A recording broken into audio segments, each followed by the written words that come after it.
하나님 말씀 창세기 42장 18절에서 25절 말씀입니다.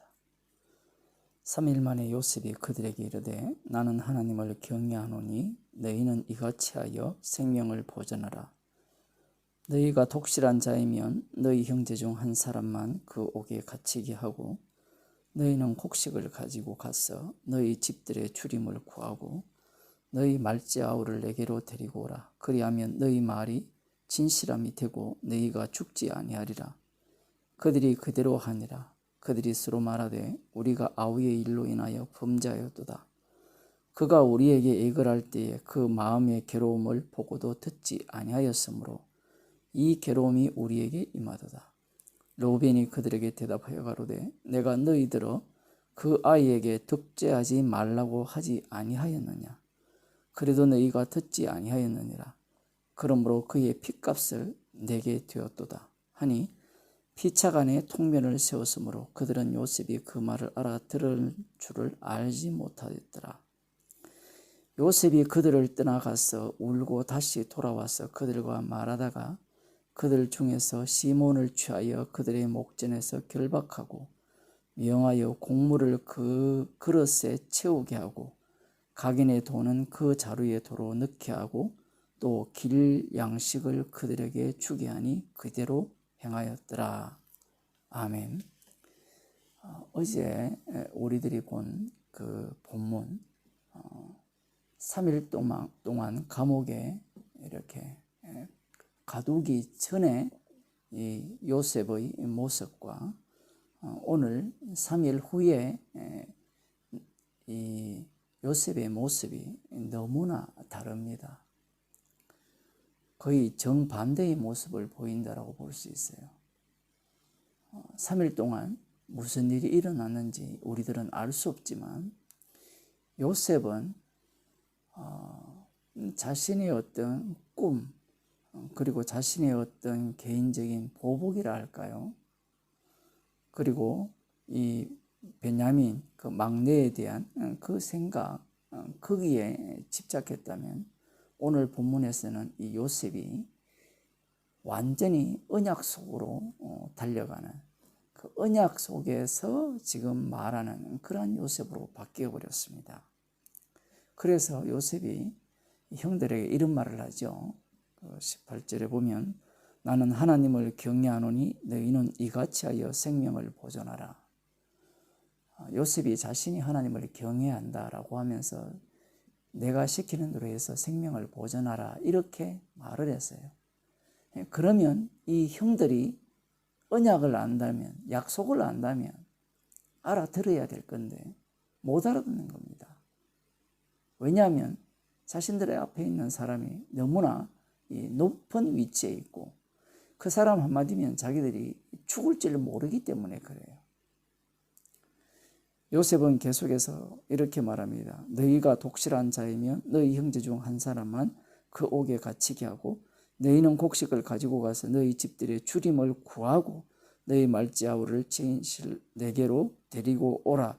그리하면 너희 말이 진실함이 되고 너희가 죽지 아니하리라. 이 무슨 얘기인가 하면 지금 요셉이 하는 그 작업은 이들의 생명을 보존케 하기 위한 작업이에요. 그런데 형들은 그러한 하나님의 약속, 아브라함에게 하신 약속을 이루게 하기 위한 요셉의 이 처리 방식임을 알지 못하는 겁니다. 그래서 이 형제들이 서로 뭐라고 이야기하는가 하면 서로 이렇게 말하죠. 우리가 아우의 일로 인하여 범죄하였도다. 그가 우리에게 애걸할 때에 그 마음의 괴로움을 보고도 듣지 아니하였으므로 이 괴로움이 우리에게 임하도다.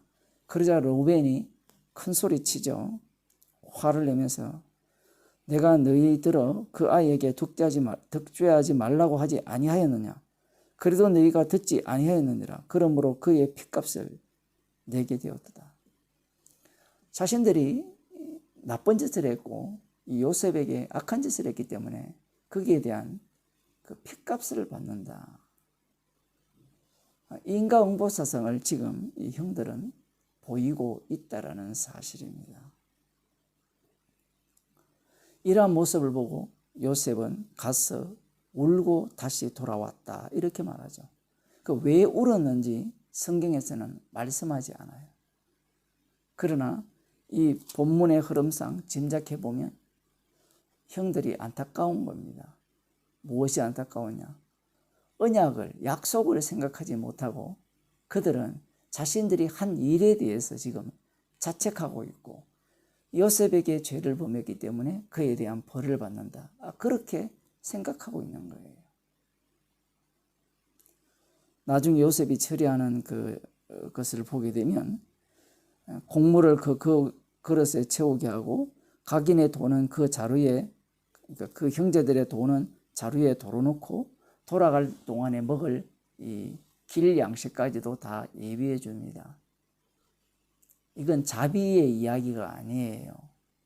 많이 가졌으니까 자비를 베풀자, 막 그렇게 설교하는 사람도 있지만 이 이야기는 요셉이 지금 총리 대신이 된 이유가 이들의 생명을 보존케 하기 위해서 총리 대신이 되었기 때문에 요셉이 지금 이러한 처리를 하고 있다는 사실입니다. 요셉은 약속 안에 있고 약속을 알기 때문에 지금 그 약속을 위해서 일을 진행하고 있어요. 그런데 형들은 약속을 모르기 때문에 이 약속을 모르는 상태에서 자신들이 행한 그 악함 때문에, 악한 행위 때문에 벌을 받는다라고 생각하는 거예요. 이 모습은 이 두 가지를 보여줄 수가 있는 겁니다. 그리스도 안에 있는 자와 밖에 있는 자. 이 그리스도 안에 있는 자, 먼저 밖에 있는 자부터 생각해 봅시다. 그리스도 밖에 있는 자들의 특징은 항상 죗값을 받아요. 사울 왕을 죽인, 하나님께서 기름 부음 받은 자를 죽인 그 아말렉 소년, 그를 다윗이 죽입니다. 핏값이 네게 돌아갈 것이다 라고 하면서. 왜냐하면 약속 밖이기 때문에 그래요. 그러나 언약 안에 있는 자들은 핏값을 받을 필요가 없어요. 이미 예수님께서 십자가에서 다 이루셨기 때문에 성도의 삶 자체가 자신이 원인이 되어서 거기에 대한 대가를 받는 일은 없습니다. 많은 사람들이 예수님을 믿으면서 내가 그때 그걸 잘못해서 오늘날 이런 일을 당한다, 그런 이야기를 많이 하죠. 지금 이 요셉의 형들이 그렇게 생각하는 거예요. 요셉은 이미 약속을 위해서 그 약속을 보여주기 위한 과정 속에서 지금 이러한 사건들이 일어났다는 거예요. 형들이 요셉을 팔아먹고 그러한 짓을 했다는 겁니다. 그리고 요셉이 하는 이 지금 요구 조건도 모두가 다 약속을 위한 일이라는 거예요. 성도에게 일어난 모든 일들은 나의 원인이 있어서 내가 잘못해서 일어난 일은 하나도 없습니다.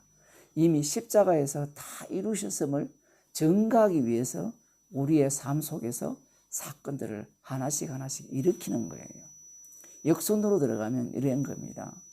심지어 이 사울이 예수 믿는 자를 핍박을 했잖아요. 그러한 것조차도 이 모든 것이 합력하여 십자가 피만을 증거하기 위한 이 유용한 도구가 되는 거예요. 예수님의 제자들을 보면 분명하죠. 예수님을 따라다니면서 예수님을 배반하고 저주까지 하죠. 그러한 것들이 그들을 지옥 보내고 천국 보내지 못합니다. 그러한 모든 것들이 이 예수님께서 십자가 지셔서 십자가에서 다 이루심을 증거하는 그러한 긍휼의 그릇으로서의 역할로서 그들의 삶은 살려졌다는 겁니다. 그래서 그들에게는 후회라는 게 없어요. 성도에게는 후회가 없습니다. 왜냐하면 십자가의 완료성 안에서 그 십자가의 완료성을 증거하기 위한 과거의 인생이었고 우리의 삶이기 때문에 그렇습니다. 기도하시겠습니다.